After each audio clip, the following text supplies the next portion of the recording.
Hey everyone, welcome to Craving Something Scary, where it's all horror all the time.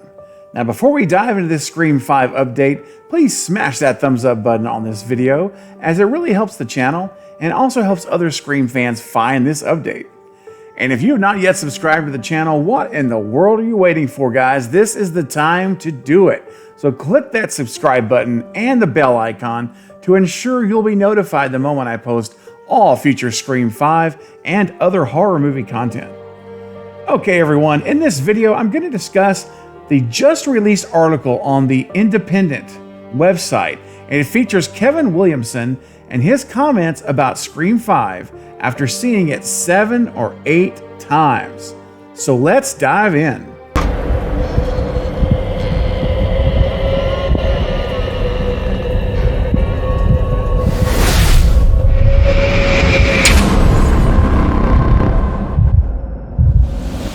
So on the website, The Independent, they released an article featuring Kevin Williamson. In it, he talks about the history with Wes Craven that he has, and the Scream films and other projects that he's written. And when the topic shifted to Scream 5, he had some really interesting comments. This section of the article begins with this. When he and Craven had discussed the trilogy of new films, this was back when they were doing Scream 4, and we're going to do 5 and 6 as a new trilogy.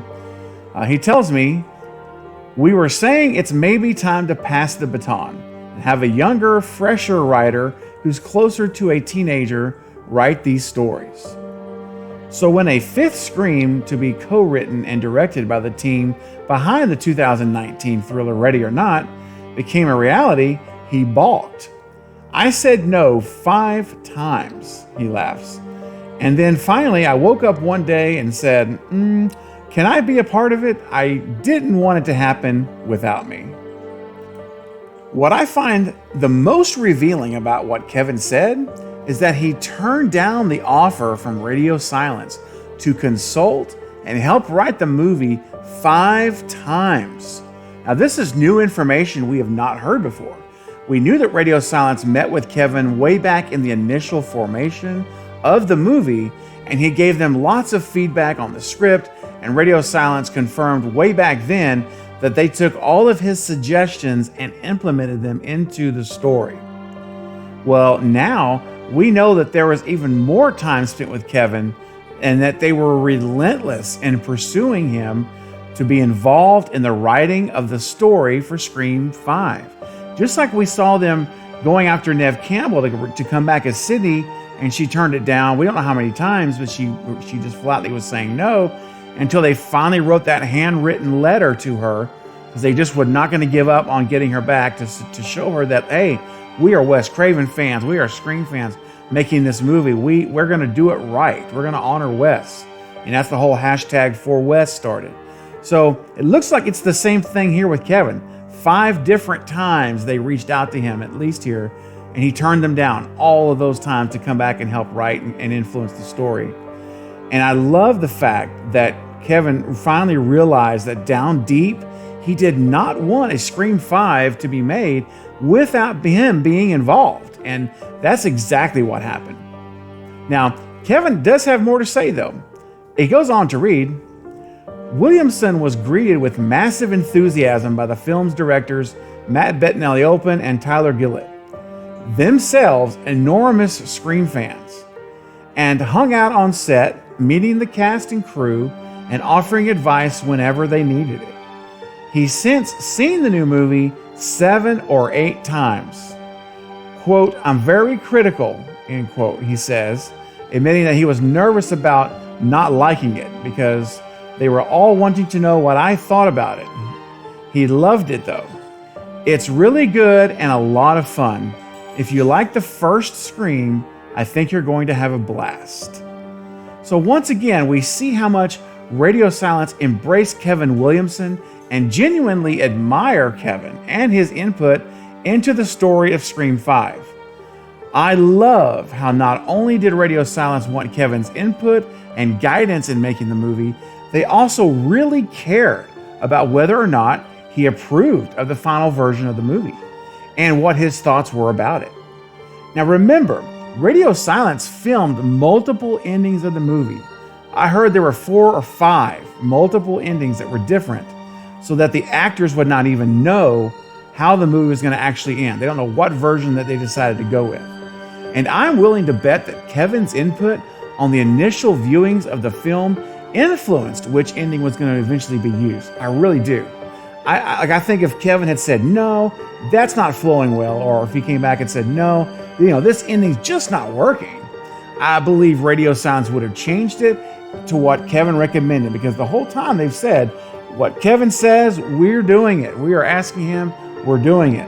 And so I think it would have been no exception here in this situation. And so I think that's almost for sure the case. And if Kevin had come back and said, no, let's use a different ending, I think Radio Silence would have done exactly that. So I love the fact that what we're going to be seeing in theaters, is going to be what Kevin basically gave his approval on. And also, I love how he was hanging out on the set with the cast and the crew. He was there and accessible for Matt and Tyler and Chad at any point to give advice and guidance on any particular scene. I'm so pumped that Kevin Williamson's DNA and thumbprint are going to be all over Scream 5.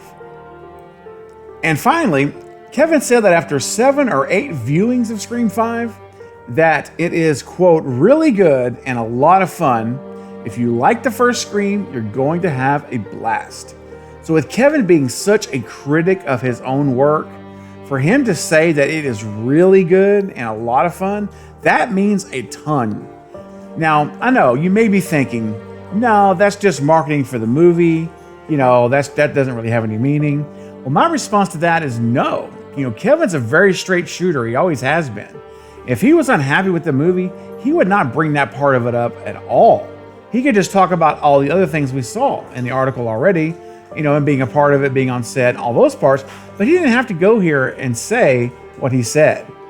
But he did. He went on record publicly to say what he thinks of the movie.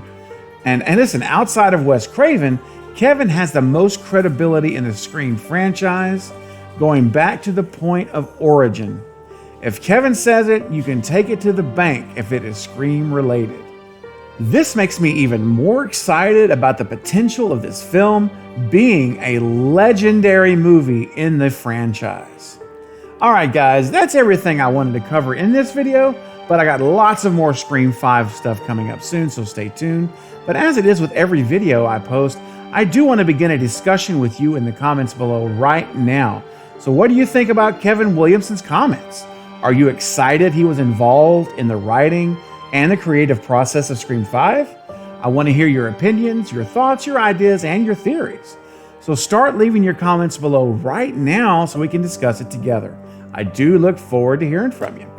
Well, that's it for this update, but I'll be back soon with more Scream and other horror movie content. Don't forget to like and subscribe, and until next time, this is Craving Something Scary, where it's all horror all the time. Thank you for watching.